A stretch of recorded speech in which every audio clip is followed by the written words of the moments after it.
So you resisted it, and then now it's the same temperature as the pipe. You don't have any insulation. So let's get past this right now.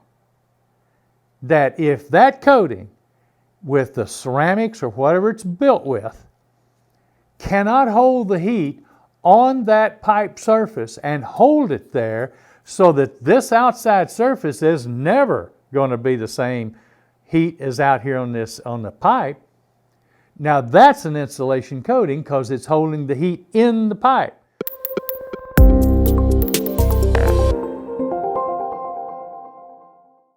We just had the new show, the AMPP, that just finished. A very good show, and we lacked the combination of the two groups, the NACE and the SSPC. Therefore, the applicators come to the show, and we can deal with them and talk to everyone at the same time. So we think that's excellent. One thing that I did notice at this show, and it's beginning to get developed, is that people are showing up, and major companies and others that are wanting to talk about insulation coatings.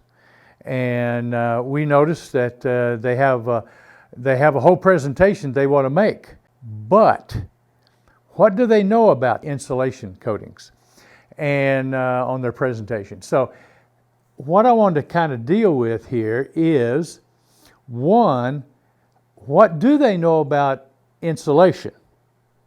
And when it comes to a coating and the ceramics or the materials that goes into these coatings that would help them or make them be an insulation type coating. What kind of history do they have? I'll give you a quick history. I worked with NASA from 1989 to 1995 on developing ceramics, and even NASA, their book of ceramics was in dry state. Well, what if you put it into a paint?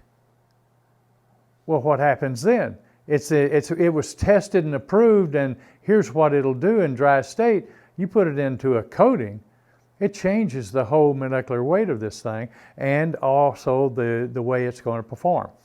And so I learned that in the 6 years that I worked as the researcher on ceramic compounds going into coatings. And their book even that they had, none of them worked in a coating. They worked in dry state making tiles for the shuttles, this, that, and the other, but it's all dry.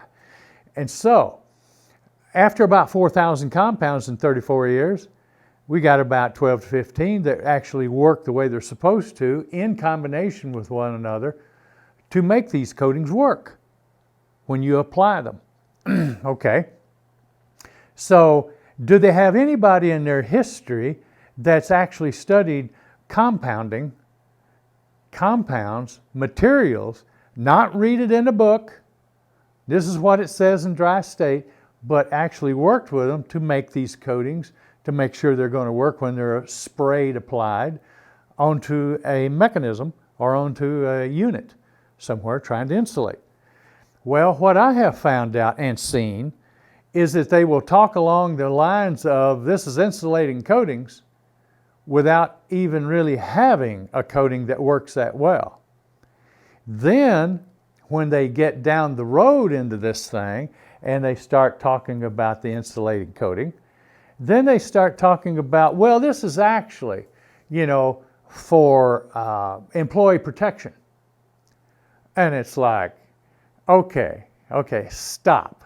Let's think about this for a minute and what they just said, because I want to come up with this. If you've got a coating applied right here and it's onto a hot surface, then what you're saying on employee protection is that the heat, or what they're saying is the heat right here is actually going through this material and coming out over here. And so, well, wait a minute, it's the same temperature as over here. So they put in this material, there's several materials you can use, that when the heat gets over here, it ejects the heat faster off of the surface, ejects it into the atmosphere. So when you touch it for 5 seconds, now this is an ASTM C10 55. A 5-second burn test. Well, if I fall on something, I'm probably going to be there more than 5 seconds. So you could lose some skin. And I thought, now wait a minute. Stop. Think about this for a minute. So you're going to spend the money to apply it onto this surface of all your pipes and tanks and whatever you're trying to protect from somebody from in that area. And you're going to spend that money for a 5-second burn test when in fact, I've got a jacket right here, and this jacket put up against a hot surface will protect me for about 5 seconds or more, and I won't get burned.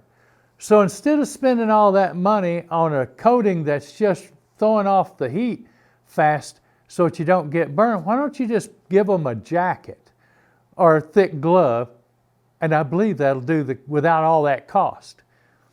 So that's the problem I've got with somebody with this reflective coating. It's not. Or this insulation coating, it's not. Because even SPI is now involved with a group that's going to be some testing for procedures and for standards for insulation coatings. But one of the things they had in their document that I told them, I said, this is not an insulating coating, is that they said, okay, then they will run the pipe, the hot pipe, after you sprayed your coating on. They'll run it for a certain amount of time, and then when they'll shut the test off, when the heat from the hot pipe equalizes to the temperature of the outside of the coating. And I said, what are you doing? That's not an insulation coating, because now it's filled up just like the C177 or the 518 on the standard insulation materials. It hits a heat flux, and then they shut it off. What's a heat flux? When it fills up with all the heat. So you resisted it, and then now it's the same temperature as the pipe. You don't have any insulation.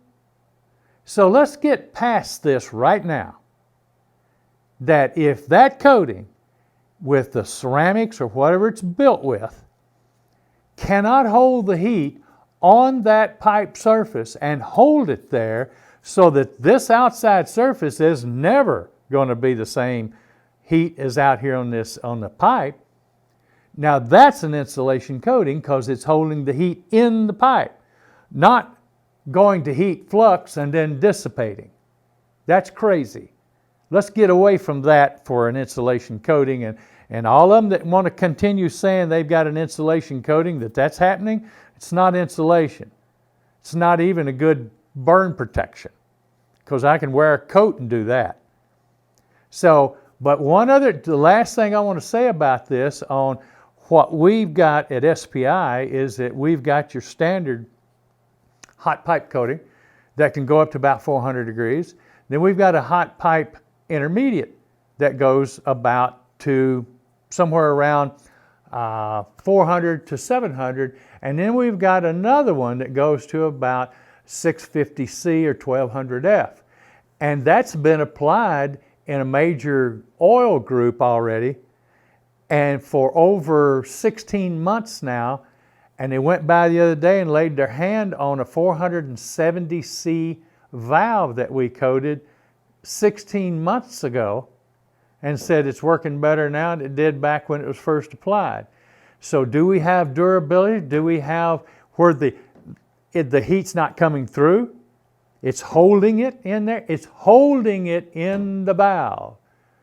It's not letting it hit heat flux and come through. I want to get that square with everybody, because if it's an insulation coating, I want it to insulate, or it's not. So thank you very much.